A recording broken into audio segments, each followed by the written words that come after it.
अब तो अभी मैं बिहार की जनता के निर्णय का सम्मान ही करूंगा, लेकिन क्या 10,000 रुपया देके 20,000 करोड़ रुपया में बिहार की वोट खरीदी जा सकती है? क्या यही अब बच गया? डेवलपमेंट, विकास, नौकरी, रोजगार, पलायन कोई मुद्दा नहीं। मुद्दा बस 6 दिन पहले 20,000 करोड़ रुपया सरकार का हाथ में दो और वोट लो। अब मुद्दे क्या बचेंगे?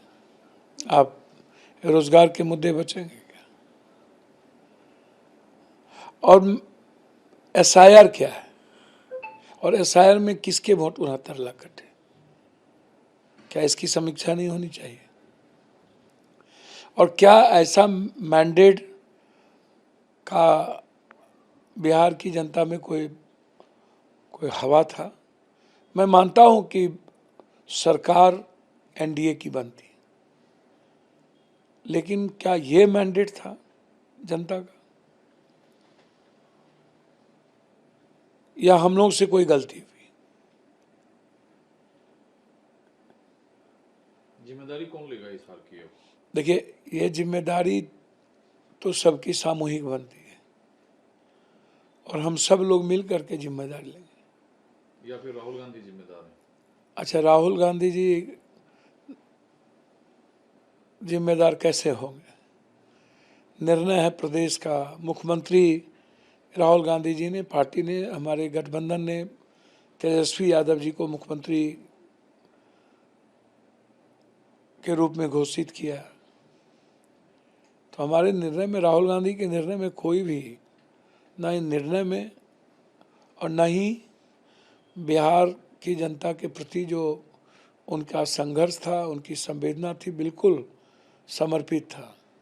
युवाओं को लेकर के बिल्कुल क्लियरिटी थी।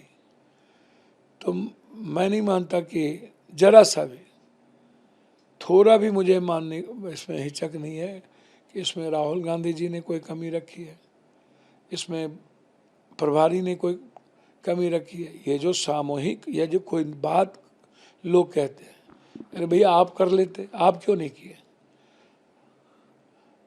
सबकी जिम्मेदारी थी। मैं तो अभी बात किया हूँ निखिल बाबू से, वो राजेश राम जी को लेकर खफा है कि राय मशवरा, कंसेशनल, सर्वसम्मति वो नहीं बना पाए। देखिए, बिल्कुल सब कुछ होता है। कोई एक हम बना लेते हैं, हमारे सबकी तो दायित्व बनती है ना। इंडिया गठबंधन और कांग्रेस के प्रति कांग्रेस ने तो सबको सब कुछ दिया है।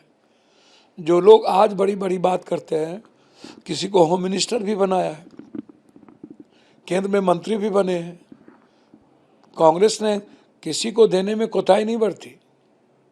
और आज आप कांग्रेस की आलोचना में लग जाते हैं। मैं नहीं मानता ऐसा।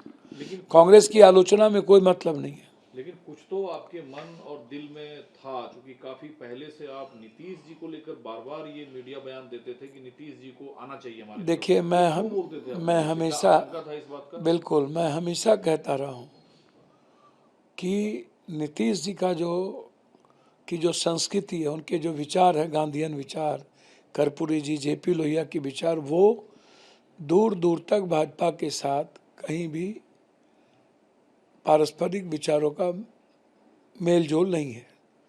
भाजपा नाथूराम गोडसे के विचारों से हमेशा एग्रेशन में चलती है। नीतीश जी एक सेकुलर सोच के लोग हैं, एक समाज के अत्यंत पिछड़ा, गरीब, दलितों के विचारों को लेकर के चलते हैं। मैं हमेशा कहा हूँ कि नीतीश कुमार जी का जो घर है वो इंडिया घर है। और आज भी मैं कह रहा हूँ कि मेरे मन में हमेशा थी कि एक युवा नेतृत्व कोई ना कोई करे, चाहे वो तेजस्वी यादव जी करे, चाहे निशांत जी करे, कोई ना कोई करे। तो मैं लगातार इस बात को लेके चिंतित रहता था। अब मुझे कभी कभी लगता है कि ये जो पॉलिटिकल घटनाक्रम में क्या है, ये राजनीति है या सिर्फ सत्ता के लिए हम कुछ भी करें? तो आप तो चाहते थे नीतीश जी सीएम बने, तो कहाँ भाजपा कह रही है नीतीश जी सीएम नहीं बने? देखिए, आज भले ही भाजपा हो सकता है नीतीश जी को सीएम बना दे। मैं बिल्कुल आगाह कर देना चाहता हूँ, भाजपा विश्वसनीय पार्टी नहीं है। भाजपा किसी भी परिस्थिति में लंबे समय तक नीतीश जी को नहीं ले जा पाएगी। आज वक्त है कि एक व्यवहार कुशल और वैचारिक नेतृत्व जो निशांत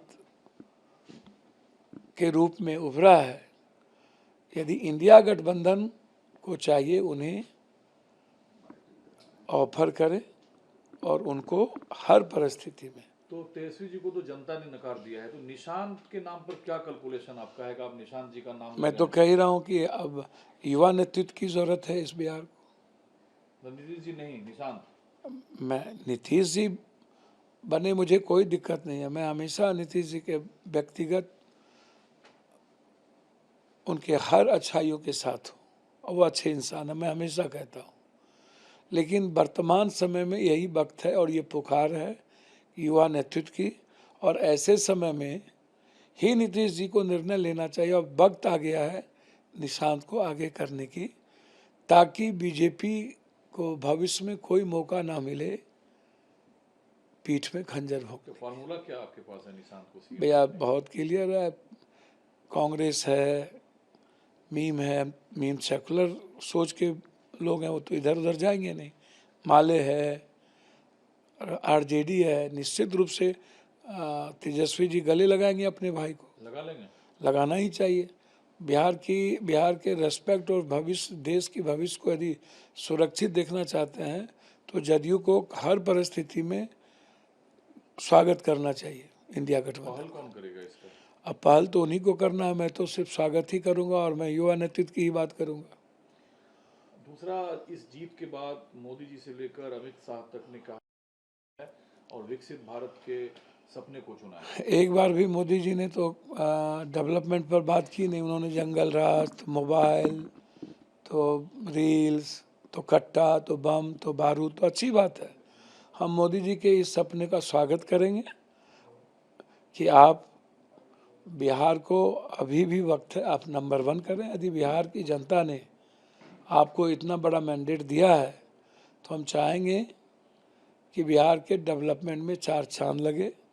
बिहार के साथ जो आज तक नाइंसाफ़ी होती रही है, अनदेखी होती रही है, आगे डबल इंजन की सरकार यदि बनती है तो आप मोदी जी बिहार के साथ सौतेलेपन का व्यवहार नहीं करेंगे, ऐसा मैं मानता हूँ। आपने कहा कि आपको ऐसा तो लग रहा था कि एनडीए की सरकार बन सकती है, बट इतनी सीटें नहीं आएगी।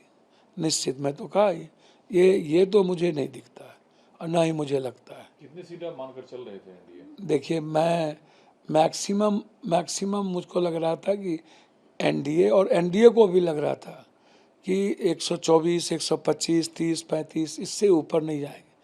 लेकिन इतना बड़ा मैंडेट, इसके लिए कहीं ना कहीं हमें गंभीरता से समझना पड़ेगा, सोचना पड़ेगा। अब अभी तो स्वागत और सम्मान करेंगे इस बड़े मैंडेट का, बिहार की जनता का, लेकिन ज़रूर इस पर एक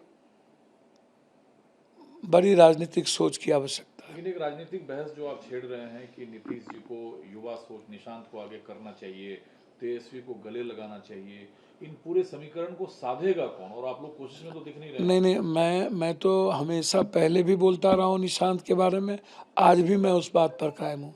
एक नए जनरेशन और जनता दल यू को बचाना है तो निशांत को, नीतीश जी को लाना ही चाहिए, मैं ऐसा मानता हूँ। BJP out? नहीं, मैं नहीं कहूँगा बीजेपी आउट, मैं चाहूँगा कि निशांत को लाएं, और बीजेपी एक्सेप्ट करे न करे, हम तो चाहेंगे कि इंडिया गठबंधन को एक्सेप्ट करना चाहिए।